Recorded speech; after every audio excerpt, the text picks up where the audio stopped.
आप सभी को जय मसीह की। मेरे प्रियो, आज से हम ऐसे सप्ताह में प्रवेश किए हैं जिसे होली वीक या पवित्र सप्ताह भी कहा जाता है। हमने कल पवित्र सोमवार के विषय में जाना कि यीशु ने किस तरह से मंदिर का शुद्धिकरण किया और दूसरा उसने अंजीर के पेड़ को श्राप दिया। ये दोनों घटना हमारे चरित्र, हमारे व्यवहार को दर्शाता है कि हमें किस तरह का जीवन जीना है। आज मंगलवार है, पवित्र मंगलवार, होली ट्यूसडे। आज पवित्र मंगलवार को फरीसी, सदूकी और अन्य धार्मिक नेता मंदिर में शिक्षा देते समय यीशु की मान्यताओं को चुनौती देकर उसे फंसाने का प्रयास करते हैं। सबसे पहले वे यीशु के अधिकार पर सवाल उठाते हैं। यीशु ने उन्हें 3 दृष्टांतों के साथ उत्तर देते हैं। पहला दृष्टांत 2 पुत्रों का दृष्टांत है, जिसका वर्णन मत्ती रचित सुसमाचार 21 अध्याय का 28 से 32 पद में देखते हैं। वचन में आगे बढ़ने से पहले आप हमारे चैनल में नए हैं तो चैनल को सब्सक्राइब करें, ऑल नोटिफिकेशन ऑन करें ताकि परमेश्वर की महिमा के लिए जितने भी वीडियोज डाले जाए वो आप तक पहुंच सके। मेरे प्रियो, यीशु 2 पुत्रों का दृष्टांत बताते हैं कि एक मनुष्य का 2 पुत्र था। पिता ने पहले पुत्र के पास जाकर कहा, हे पुत्र, आज दाख की बारी में काम कर। उसने उत्तर दिया, मैं नहीं जाऊंगा, परंतु बाद में पछता कर गया। फिर पिता ने दूसरे के पास जाकर ऐसा ही कहा। उसने उत्तर दिया, जी हाँ, जाता हूँ, परंतु नहीं गया। इन दोनों में से किसने पिता की इच्छा पूरी की? उन्होंने कहा, पहले ने। यीशु ने उनसे कहा, मैं तुमसे सच कहता हूँ कि मशहूर लेने वाले और वेश्याएं तुमसे पहले परमेश्वर के राज्य में प्रवेश करते हैं, क्योंकि यूहन्ना धर्म का मार्ग दर्शाते हुए तुम्हारे पास आया और तुमने उसका विश्वास ना किया, पर मशहूर लेने वाले और वेश्याओं ने उनका विश्वास किया और तुम यह देखकर बाद में भी ना पछताए कि उनका विश्वास कर लेते। फरीसियों और सदूकियों ने अपने दिलों को कठोर कर लिया और सत्य को अस्वीकार किया। उसने मसीह के चमत्कारों का श्रेय मसीह यीशु की बजाय शैतान को दिया। यीशु के लिए यह पवित्र आत्मा के विरुद्ध निंदा एक भयानक पाप था। इसी कारण यीशु ने तब से लगभग विशेष रूप से दृष्टांतों में शिक्षा देना शुरू कर दिया। यीशु ने इस दृष्टांत का उपयोग फरीसियों और धार्मिक नेताओं के पाखंड और कठोरता को उजागर करने के लिए किया, जो उन लोगों के विपरीत है जो उद्धारकर्ता की आवश्यकता को पहचानते हैं, पश्चाताप करते हैं और परमेश्वर के सामने खुद को नम्र करते हैं। वचन में कहा गया है कि मशहूर लेने वाले और वेश्याओं ने उनका विश्वास किया, यानी ये लोग अपने पापों से फिरकर पश्चाताप कर यीशु के पास आए, चाहे उसका पद कुछ भी हो। ये लोग अपने अपराध और उद्धारकर्ता की आवश्यकता के बारे में पूरी तरह से जानते थे। इन्होंने अपना जीवन यीशु को समर्पित कर दिया। ये पहले बेटे की तरह है जो पश्चाताप करते हैं और काम पर जाते हैं। वचन कहता है यूहन्ना की पुस्तक 8 अध्याय का 32 पद में, तुम सत्य को जानोगे और सत्य तुम्हें स्वतंत्र करेगा। यानी जो लोग सत्य को यानी मसीह यीशु को पहचानते हैं, उन्हें अपनाते हैं, सत्य की खोज करते हैं और उनकी शिक्षाओं पर चलते हैं, उन्हें देखने के लिए आंखें और सुनने के लिए कान दिए जाएंगे, ताकि वे सत्य को जानेंगे और सत्य उन्हें स्वतंत्र करेगा। वे अपने जीवन में आत्मा के फल को बढ़ते हुए देखेंगे। पर हम सभी दूसरे पुत्र की तरह हैं, जो सत्य को जानकर भी उसे अपनाते नहीं।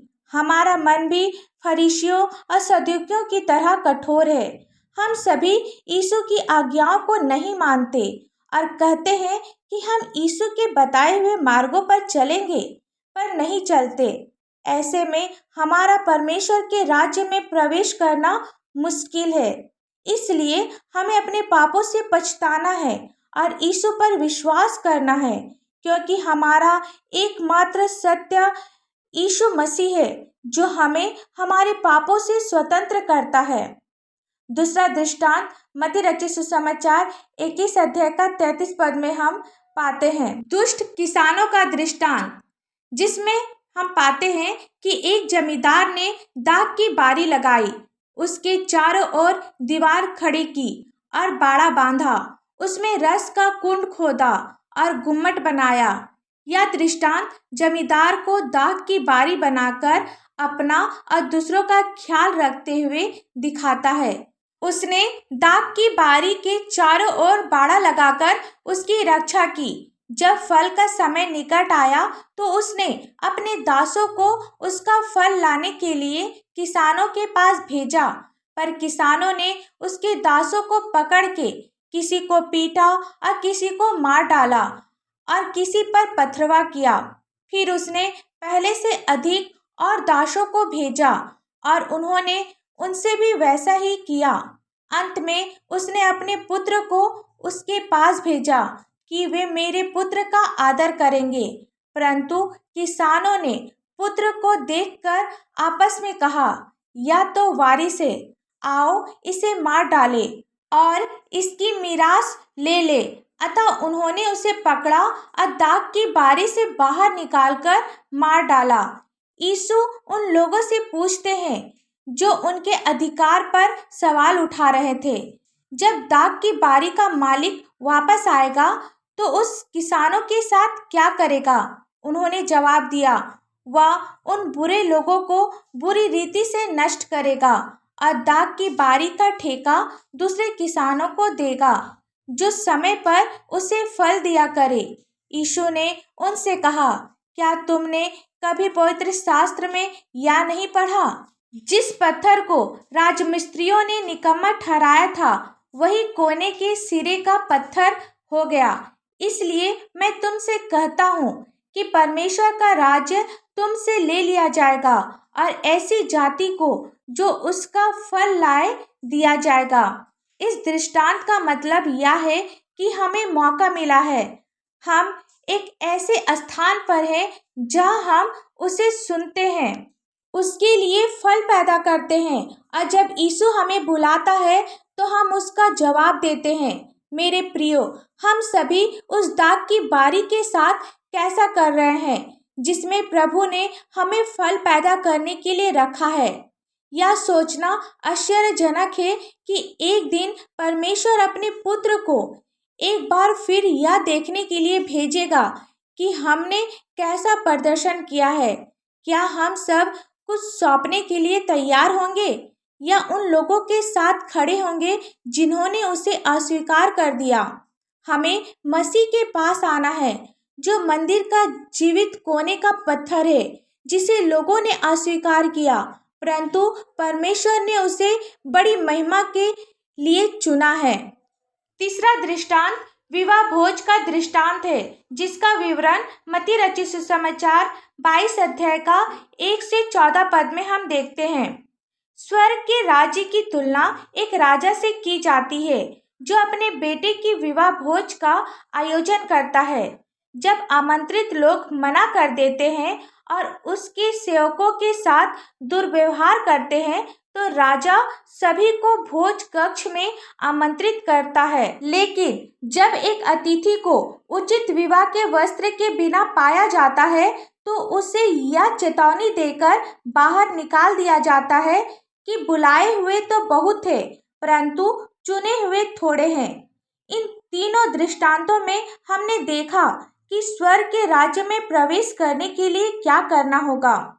हमें सत्य को जानना है, तभी हम परमेश्वर के राज्य में प्रवेश कर पाएंगे।